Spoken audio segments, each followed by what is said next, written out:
Okay, so we're back, and kind of doing a little bit of thinking during the break concerning the last segment. It's very, very interesting discussion that we were having in terms of thoughts concerning the progressive Democrats, and I would say your more moderate Democrats, some of which both are me. And we were late in the experience on Sunday evening, right, where we were got into a Twitter rant with some individuals that I have to admit I assume to be from the more progressive ranks of the Democratic Party, and seeing some things concerning not only about those progressives, but seeing some things about myself. And so you can and I do invite you to go back and listen to the previous segment because it all centered around this Twitter war where you see one tweet and you think, oh hell, I'm Chairman Will. I just want to respond to this and perhaps shed some light on some issues concerning concerning the current politics of the Democratic Party in terms of the upcoming elections in 2020. So the discussion was young. I'm going to say she had a female profile on Twitter because you really never really know, and it's one of the dangers of social media. But I'm there, so there was a discussion about Beto O'Rourke, and basically what this individual was doing was comparing the fact that, sort of from the standpoint of why is everybody so excited about Beto O'Rourke when and what he did in Texas, when basically the same thing was done in Georgia in the gubernatorial race. And they sort of discounted and poo-pooed, if you will, the role of Beto O'Rourke. So I chimed in, first mistake, because I hate to see any candidate. I mean, I think we're up to 17 as of yesterday, probably more to come. And I'd hate to see any of those candidates derailed before their candidacy derailed, even before they get out, further into the primary. My whole point is that everyone that considers something himself or herself as having something to offer should run and present their ideas in the marketplace. I thought that was a pretty reasonable assumption. And so it kind of went back and forth like this, and we're rolling along. And then a third party jumps in, says, I've already made my choice. I'm good. And I thought that was a rather closed-minded assumption. So I started, making an attempt to address that. And then there was a point in this Twitter war where, I'm thinking to myself, and I explained this earlier. I hate to be redundant, but people tune in at different times, and I want people to know what the discussion is about. So I chimed in, and I thought while I'm doing this is that I kind of sound like one of those fuddy-duddy old grandpas who are telling the kids, get off of my grass or get off of my lawn. And that's the last position that I wanted anyone to feel that I would assume. So, I'm sort of thinking of how shall I answer these tweets? But when something just hits me and it's like you punch a button and someone comes in and says, I've already made up my mind, I'm good, well, I have to address that. And but I knew as I did address this, it was going to put up some walls. I really didn't have the expectation of really trying to convince this person that the path that you're choosing is one of exclusion when the importance of the upcoming election has been magnified 5, 10, 20 fold, basically because of the conditions and the situations that exist in America today. So I would go a little farther down this rant and then down this road. And I think about the fact that, okay, I say clever things on Twitter from time to time, and people like or they retweet. And I wanted to believe that I have a certain amount of garnered respect on this platform based on the ideas that I present through my writings. Okay?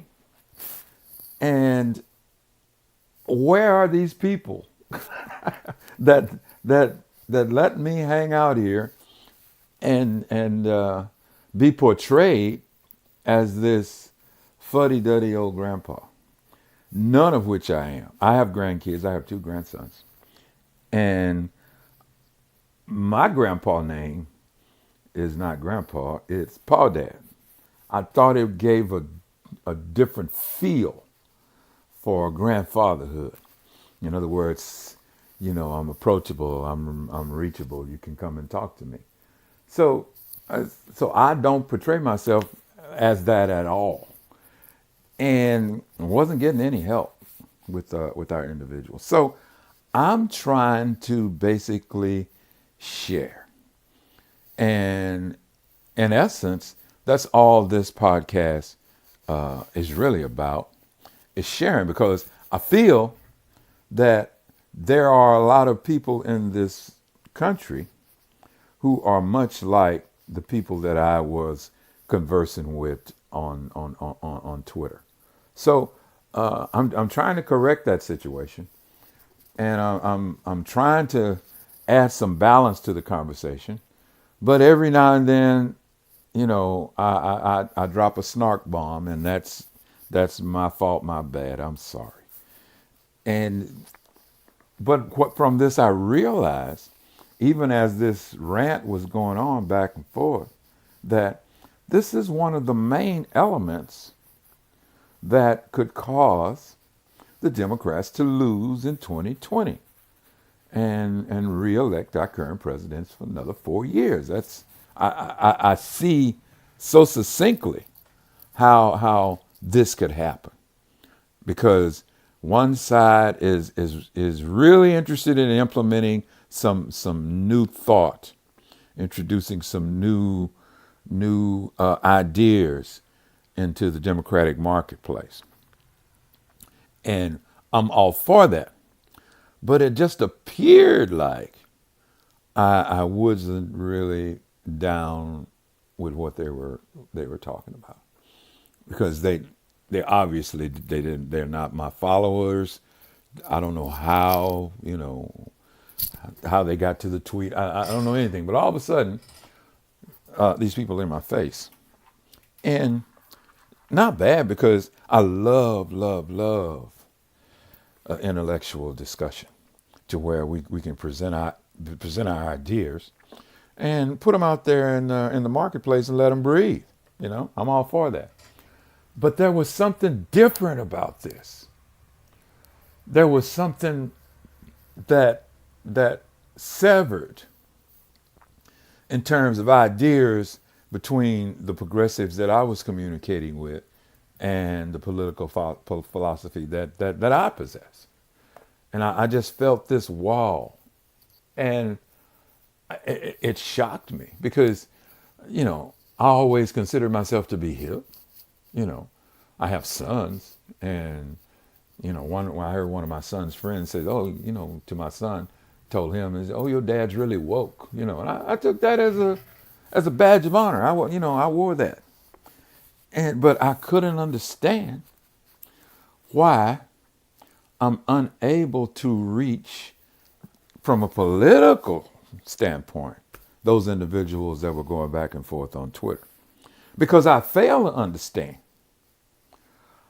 how they don't consider that those of my generation, you know, we're your parents, we're your mom, we're your dad, we're your grandmother, grandfather, we're your aunts and uncles.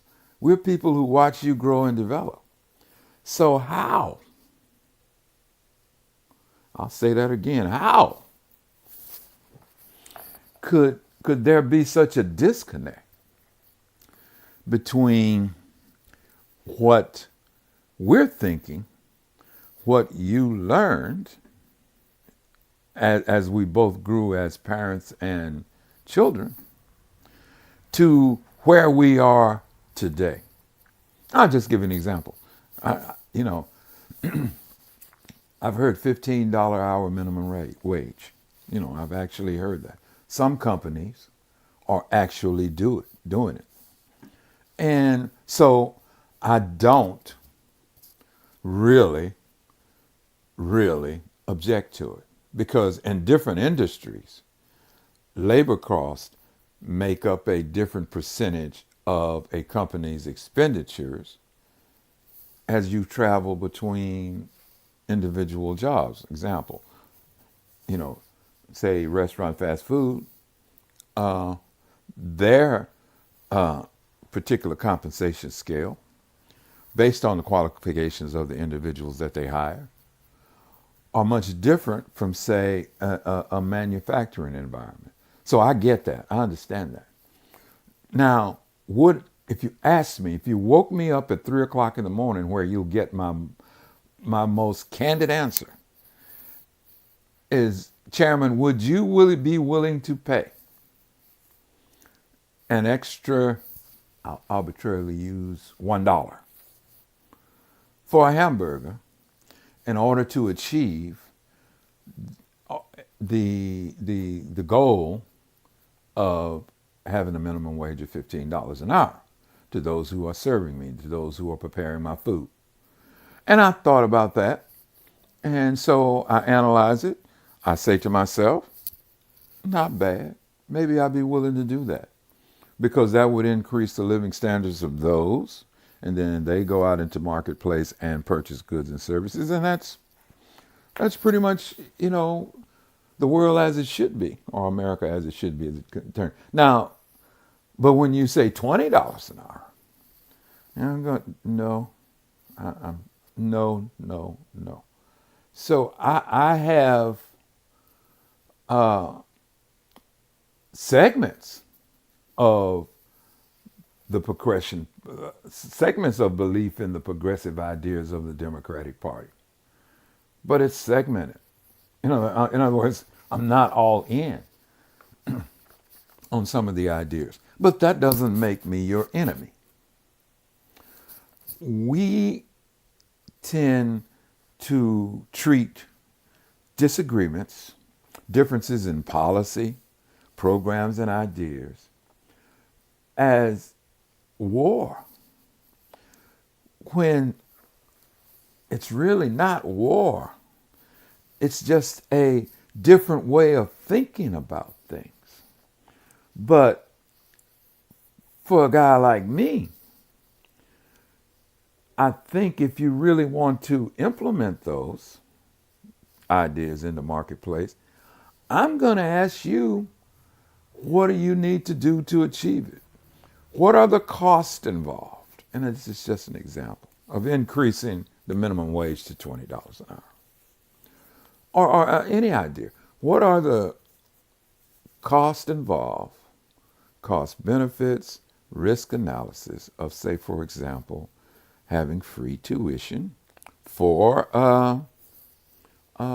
community colleges in, state schools or whatever, okay?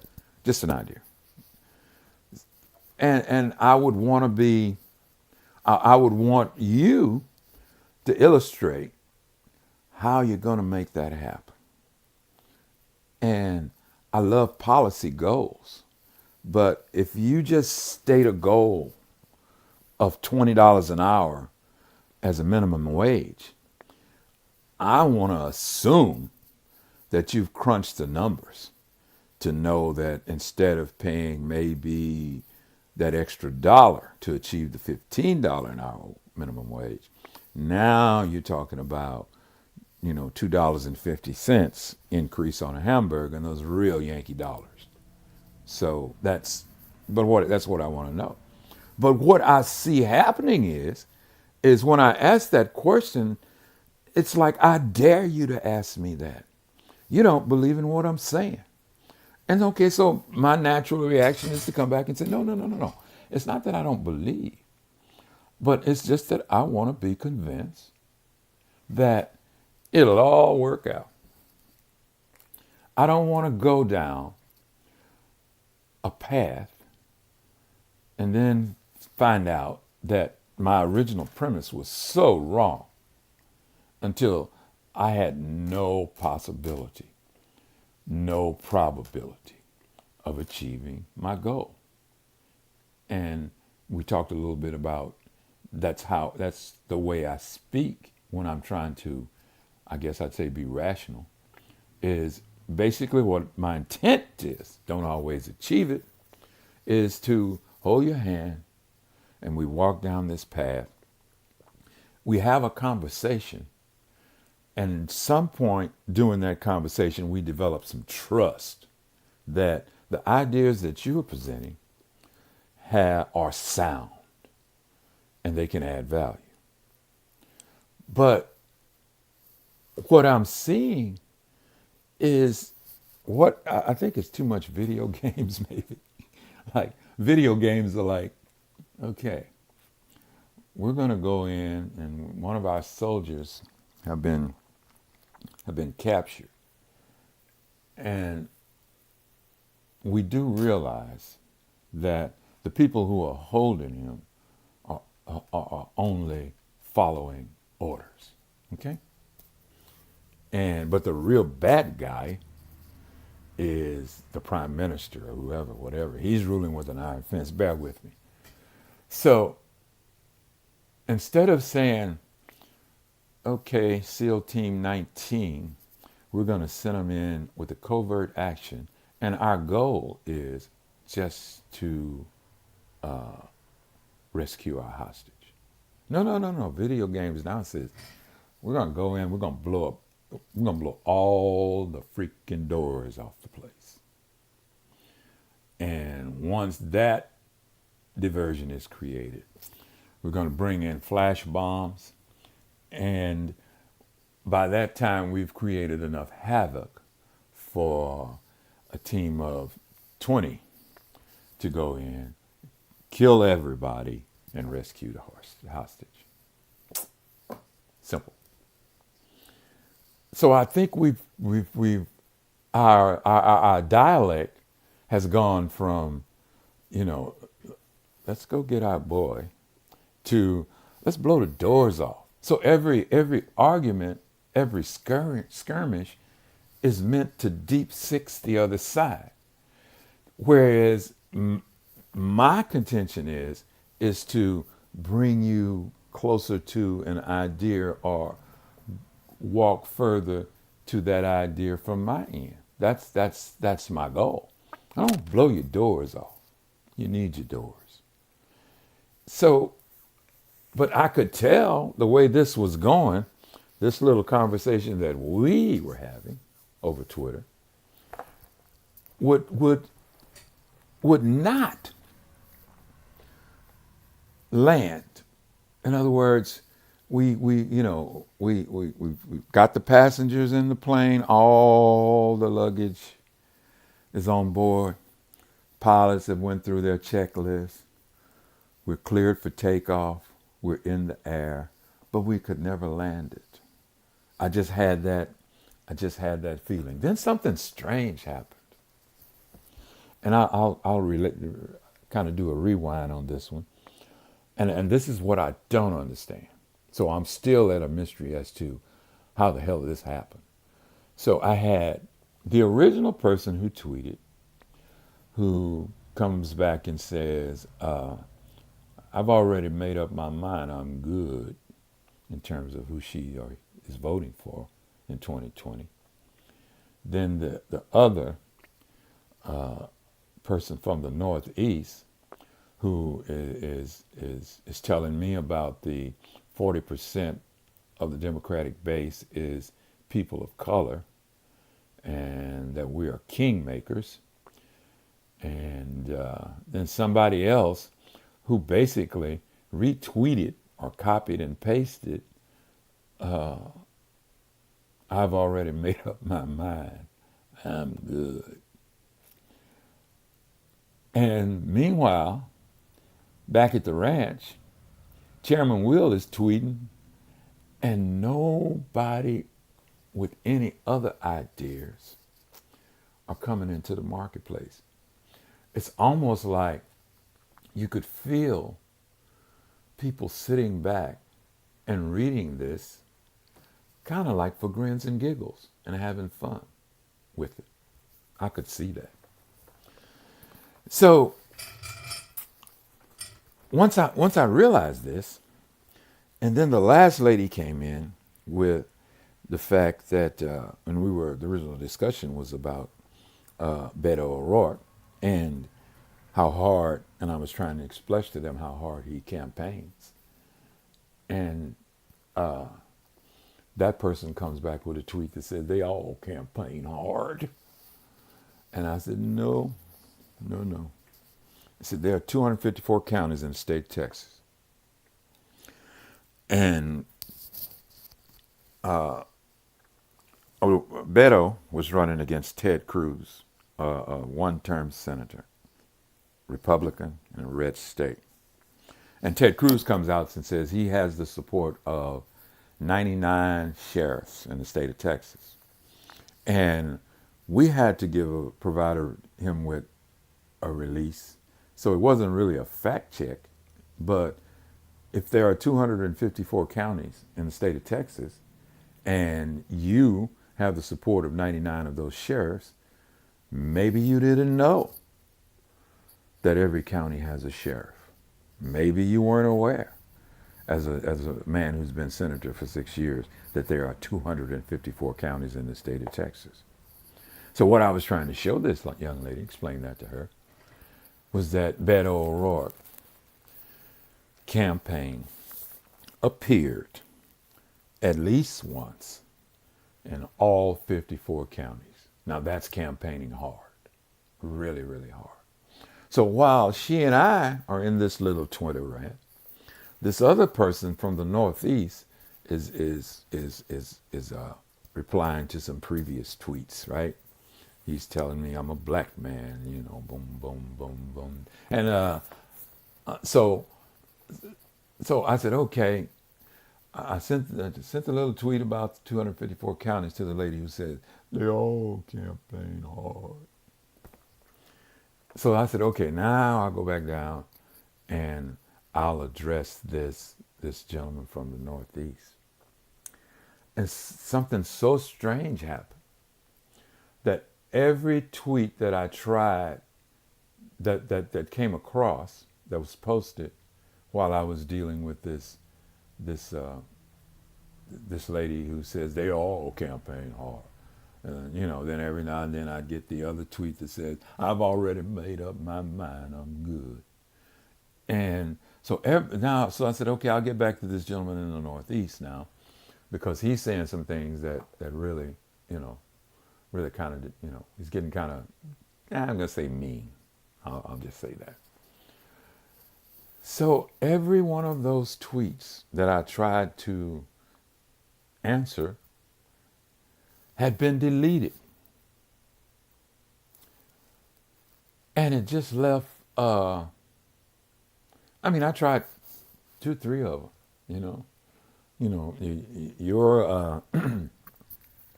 your tweet will go into your drafts and get a little message that says you can't reply to a deleted tweet. two or three of them. So I asked myself, these people were heavily involved in the thread, heavily involved. At what point did they decide to either change their convictions or just say, the hell with it? And I discounted the hell with it because if you're going to say the hell with it, excuse me, you know, it's like me. Why bother to type all those answers? Why bother to post that tweet? You know, just don't do anything. Just ignore him, you know, or mute him or whatever. But came back, it's like they post a tweet and then go back and say, no. I'll delete that one. Delete that tweet. And then they'll do it again and again. And so it occurred to me, this is really where we are in our political dialect. We are able to present ideas back and forth and then all of a sudden snap them. And that troubled me. So what I think the Democratic Party really needs to do, and I think it should be done before the convention, before the final convention, before we put anyone up, we need kind of like a summit, you know, between the progressive arm of the Democratic Party and the so-called conventional or conservative Democrats. Because I fear that progressives really feel that they can win an election. Now, I feel this way, I could be wrong, without the support of moderate Democrats. That's not even considering swing voters, independents, first-time voters. That's not even considering them. And that philosophy scares me. It scares me to the point where I use the real quick scenario. I won't stay here long. If 2016, and we said this earlier, was really planned, you know, if the universe said, this is how it should be. We've had 8 years of President Barack Obama. The universe would be wholly satisfied with Hillary Clinton as the next president of the United States. I'll say that again. It was meant to be. But as we know, man's free will can upset any plan that's out in the marketplace. Because if Senator Clinton had won, or Secretary Clinton, excuse me, had won, at that point, there would have been a visual representation of the Democratic Party in the leadership position, or the highest position in the land. You've had a black man not only run and win one time, but was reelected. You have a woman that's won. And we at that point, we really wouldn't know if it would be her intentions to run again. And having that base, now, that base of leadership, should I say, now we can filter in more progressive ideas. Because say what you will or may about Hillary Clinton, because full disclosure, I'm a little bit mad at her. I really am. And I'll digress here. I'm sure here we go again. I'm a little bit mad because I'm mad at her campaign. Not necessarily her, but I'll say campaign. Because I don't think the campaign considered that they could lose. They sort of ran the same campaign against Donald Trump that they ran against Barack Obama. So I sensed a certain hard-headedness in how that campaign was run. So since it didn't happen, we went from 8 years of Barack Obama into what looks like it's going to be 4 years of Donald J. Trump. So amidst all of that chaos that has been created, we're here now, uh, uh, fostering some extremely progressive ideas. I didn't say they're not good, but they're extremely progressive. And one representative even threatened, according to the reports, that if some of you conservative guys don't start helping and voting with us on the progressive end, we're going to primary you. And I think that's kind of a hard-headed uh, view of a legislator that's been in Washington, D.C. for like 4 months. I think that's a little hard because it shatters the norm. People may feel norms need to be shattered, but norms are good things. Norms are good for society. So if a radical idea can become a norm very easily. So I sense that fracturing of the party. And it troubles me that as a party, there are members who are unable to understand how important this election is. And when something is so important to you, you sort of develop a global look, to see what's best to achieve that goal. It's kind of like that video game that I referenced, Is it better to go in and say, we're going to go in very, very, very quietly in order to rescue this hostage? Because we are outmanned. Our soldier is being held at a pretty well fortified base. And we feel like a smaller force in the darkness of night, operating in a very, very quiet, strategic manner, would be more successful to go in, get out, and achieve our goal. That's just me. But if the rationale is to blow it up, it's going to take longer to achieve your goal when you blow something up.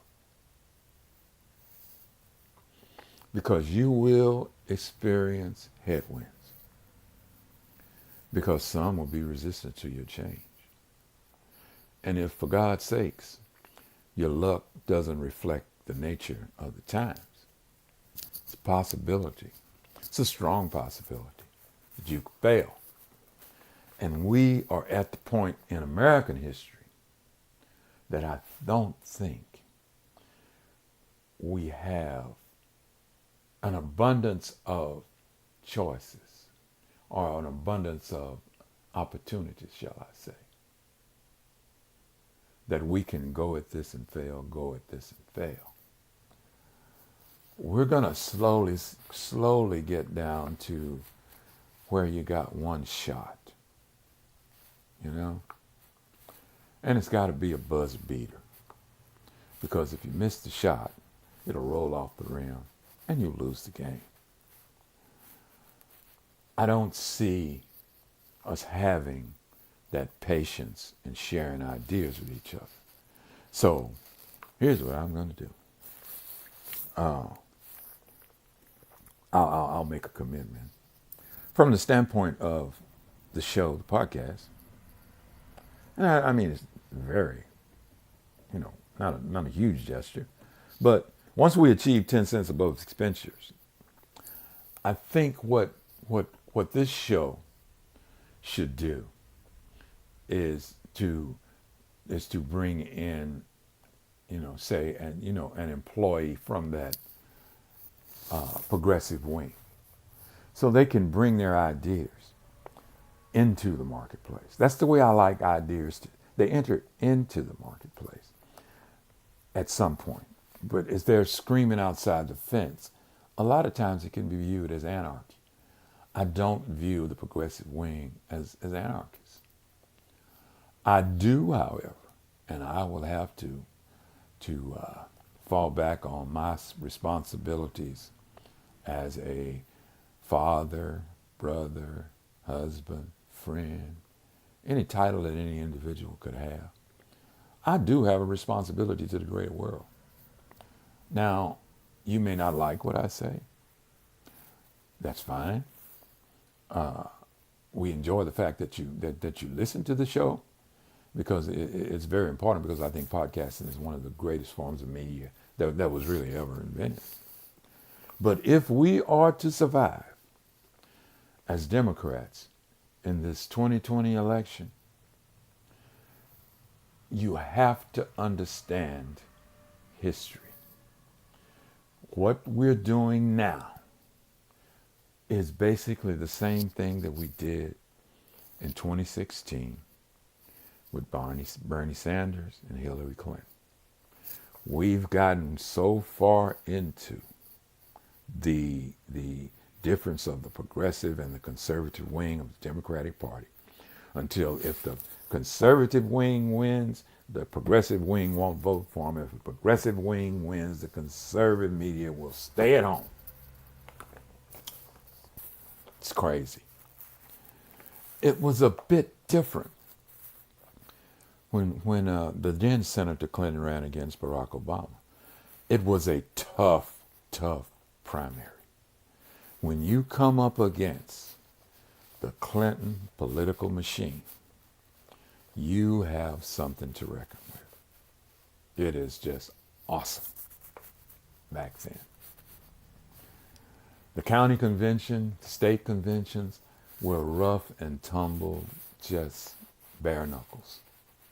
But in the end, when Barack Obama was nominated, with a little incentive, a little sweetening of the pie, a little greasing of the wheels, the Clinton machine was able to go in and help Barack Obama win the election. Help Barack Obama beat John McCain. Help Barack Obama beat Mitt Romney. But we come from those and then move right into the Bernie Sanders and Hillary Clinton. And here we go again. We get the fractions, we get the divisions. So we like to say again, good morning. We love the discussion. We'd like to thank you for coming out with us. So next, we're going to bring in, I guess, a whole new topic. But for this day, for what we're trying to do, for those who maybe can't identify that I was the guy behind the tweet on Sunday. I am still waiting to hear from you because I don't consider what we were doing to be just rhetoric. I think what we were doing should have been and making an effort to resolve some issues. So issues that can't be resolved can often turn into skirmishes. Skirmishes can turn into battles. Battles turn into wars. And basically, I am trying to preempt the war because we know how important it is for the Democrats to win in 2020. Thank you. You have a blessed day. See you on this other side. Peace.